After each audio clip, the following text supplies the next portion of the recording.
Good morning అండి. ఈరోజు మనం మాట్లాడుకుని అమరావతి శరవేగంతో డెవలప్ అవ్వడానికి సిద్ధపడుతుంది. ఎందుకంటే ఐకాన్ టవర్స్ నిర్మాణం కానీ, చంద్రబాబు నాయుడు గారు ఇల్లు శంకుస్థాపన కానీ, ఐకానిక్స్ టవర్స్ టెండర్స్ ఆల్రెడీ ఎల్ఎన్టీకి, హైకోర్టు నిర్మాణం, ఎన్సీసీకి ఇలాంటి వాటికి ఇచ్చేశారు.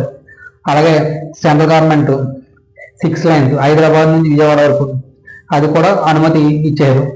అలాగే రైల్వే జోన్ విశాఖపట్నంలో రైల్వే జోన్ ఆల్రెడీ పిఎం గారు స్టార్ట్ చేశారు. ఆల్రెడీ శంకుస్థాపన కూడా అయిపోయింది. అది కూడా డెవలప్మెంట్ లేదు. ఇవాళ అన్ని సిటీల కన్నా అమరావతి ఎక్స్టెండ్ అయ్యారు. ఎందుకంటే హైదరాబాద్ సిటీ ఉంది, హైటెక్ సిటీలో గట్టిగా వర్క్ వస్తే మొత్తం వెళ్ళిపోద్ది. అలాంటి ఇప్పుడు 6 లైన్స్ చేస్తారా, 4 లైన్స్ చేస్తారా, మొత్తం అంతా కూడా స్ట్రక్చర్ అంతా కూడా ఒక అద్భుతంగా డెవలప్ చేస్తారు.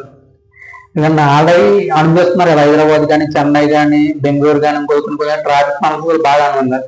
కానీ అమరావతిలో మాత్రం ట్రాఫిక్ సమస్య లేకుండా ప్లాన్ చేసే విధానం చంద్రబాబు నాయుడు గారు తీసుకుంటున్నారు.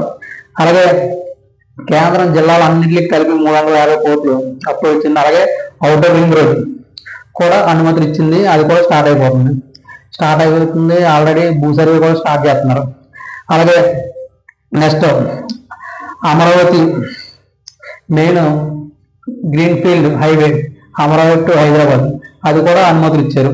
ఇలాగా ఒక్కొక్కటి తీసుకుంటూ వెళ్తున్నారు. అలాగే చంద్రబాబు నాయుడు గారు శంకుస్థాపన చేశారు, దేవాంశ చేశారు. ఆయన చేసిన కాబట్టి మిగిలిన మినిస్టర్లు కూడా అక్కడ ఇల్లు కట్టుకుంటే బాగుంటుంది. ఎందుకంటే ఆటోమేటిక్గా డెవలప్మెంట్ అనేది ఒక స్టార్ట్ చేస్తాను అవుతుంది. అలాగే చంద్రబాబు నాయుడు స్టార్ట్ అయ్యారు. ఇప్పుడు అందరు మినిస్టర్లు, ఎమ్మెల్యేలు సొంత ఇల్లు కట్టుకున్నారు అంటే ఆటోమేటిక్గా డెవలప్మెంట్ స్టార్ట్ అవుద్ది. నెక్స్ట్ దీంట్లో సగం మంది ఎమ్మెల్యేలు నియోజకవర్గంలో ఉండకుండా టీడీపీ, జనసేన, బీజేపీ ఎమ్మెల్యేలు హైదరాబాద్లో ఉన్నారు. ఓన్లీ ఏమన్నా కార్యక్రమాలు ఉంటే వెళ్తున్నారు తప్ప మిగిలిన ఏ కార్యక్రమాలు కూడా వెళ్ళట్లేదు. అంటే వాళ్ళు మెయిన్ బిజినెస్ ఇక్కడ ఉన్నాయి కాబట్టి ఇక్కడ ఉన్నారు. అలాగే నియోజకవర్గం అంటే పేదోడు ఎవడో కూడా ఎమ్మెల్యే అవ్వలేడు. అక్కడ ఏ రాష్ట్రంలో అవ్వలేడు, ఉన్నవాడే అవుతాడు. అలాగే డబ్బులు ఉన్న వాళ్ళకి టికెట్లు ఇస్తారు, ఏ పార్టీ అన్నా సరే, ఎందుకు ఖర్చు పెట్టాలి కాబట్టి. అలాగే ఇప్పుడున్న ఎమ్మెల్యే అందరూ కూడా మ్యాక్సిమం 70% హైదరాబాద్ ఉండే రాజకీయం చేస్తున్నారు.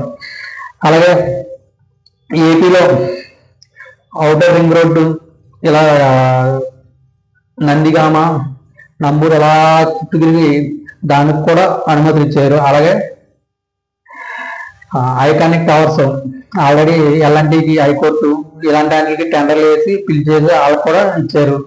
చాలా స్థిర వేగంతో అమరావతి డెవలప్మెంట్ అవుతుంది. 100% చెప్తున్నాం కదా, స్థిర వేగంతో 2 సంవత్సరాల్లో చంద్రబాబు నాయుడు ఇల్లు పూర్తయిపోతాయి, ఐకానిక్ టవర్స్ పూర్తయిపోతాయి.